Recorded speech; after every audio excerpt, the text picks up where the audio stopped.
All right, let's dive into a really fascinating puzzle, one that comes straight from the pages of the Gospels. It's a question that's had people scratching their heads for a long time, and it's all about one of the most famous apostles of all time. It seems like a pretty simple question, doesn't it? But here's the thing. Depending on which gospel you happen to be reading, you might walk away with what feels like a completely different answer. So today, we're going to put on our detective hats and get to the bottom of this. Okay, so here's the heart of the puzzle. The big issue is that the three main accounts we have of Peter's call, from John, Luke, and then Matthew and Mark, well, they all seem to tell a slightly different story. Our mission is to figure out how they all fit together. Now, check this out because this slide really frames the problem perfectly. On one hand, you've got Matthew's version. Jesus says, "Follow me," and boom, Peter just drops his nets right then and there. It totally sounds like this is the first time they've ever met. But then you flip over to John's account and it's a different vibe. Peter gets introduced to Jesus, he even gets a new name, but then he just goes back to his fishing business. So what gives? Did he follow immediately or not? To solve this mystery, we can't just skim the surface. We need to dig in and examine each account like it's a separate piece of evidence. So let's break down these three key encounters, one by one. First up, Exhibit A from the Gospel of John. This all goes down in the Judean wilderness.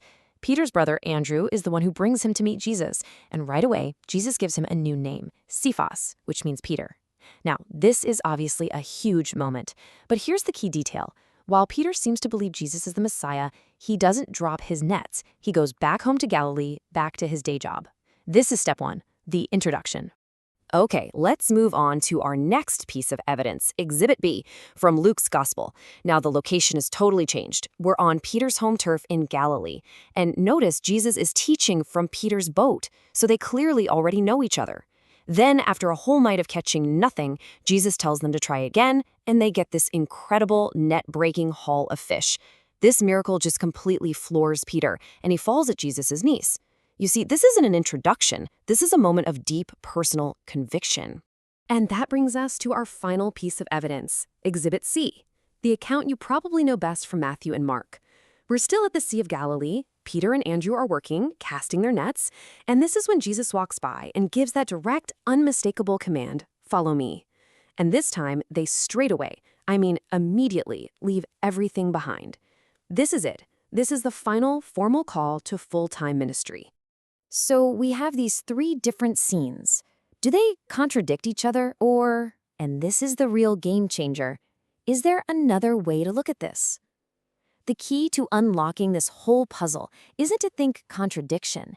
It's to start thinking chronology. So here it is, the big aha moment. What if we're not actually looking at three conflicting versions of the same story? What if we're looking at one story told in three parts? A story about a real relationship, one that grew and deepened over time. When you look at it that way, a whole new framework opens up. It becomes a logical three-stage progression. First, there's the initial introduction. That's followed by the miraculous conviction. And finally, that leads to the definitive command to follow him for good. Okay, so let's put it to the test. Let's take our evidence and assemble it all into this new framework. If we're right, we should be able to create a single, coherent timeline and watch all those so-called contradictions just melt away. And look at that. This table just lays it all out perfectly. If you follow any of these rows, you see a clear, logical progression. Look at location. It moves from Judea to Galilee. Or first contact. It goes from yes to no, showing that a relationship is building. But the most telling one is the response row. You can literally track Peter's journey from simple belief to being overcome with awe and repentance, and finally to the total abandonment of his career. When you see it like this, it just clicks. It all fits. You know, what first looked like a flaw or a contradiction in the text is actually something that's deeply recognizably human. Peter didn't just drop everything for a total stranger. Think about it. That's not how real commitment works, is it? His final decision was built on a series of real encounters that steadily grew his faith and his understanding of who Jesus was. In fact, we can boil this entire journey down into three simple, memorable words. It's a great way to remember Peter's progression from a simple fisherman to a full-time disciple. First, Peter met the Lord. This was his spiritual beginning, that initial spark that John recorded where he was first introduced to the Messiah. Then, after that meeting, Peter marveled at the Lord. This was that moment of spiritual conviction we read about in Luke. That miracle with the fish proved Jesus' divine power right there in Peter's world, on his own boat, and it left him in total speechless awe. And finally, with that solid foundation of belief and awe firmly in place, Peter was ready. He moved for the Lord.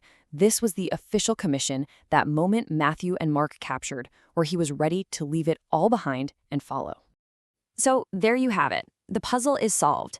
The accounts aren't contradictory at all. They're complementary.